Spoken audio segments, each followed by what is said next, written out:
ko a aurenka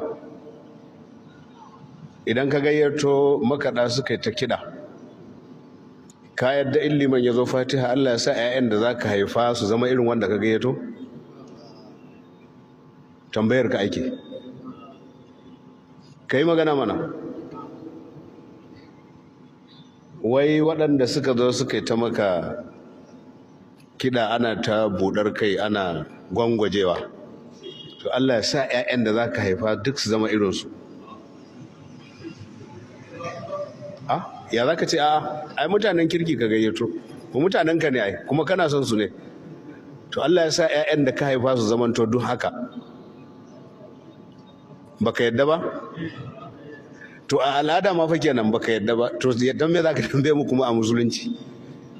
Tsakani da Allah malam, tunda al'adar kama bata karbi wannan abun ba, haka ne? Kai da kanka ka ba mu kanka amsa kenan. So baka yadda ba 'ya'yanka su zamanto haka, ko su makaɗan da kansu sau da yawa ana hira da su, 'ya'yanka kana son su gaje ka, haka ne? Me suke faɗa?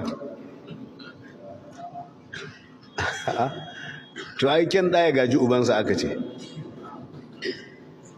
haka ne? To wannan ɗan ke bai yi kyawu bai gaji babansa?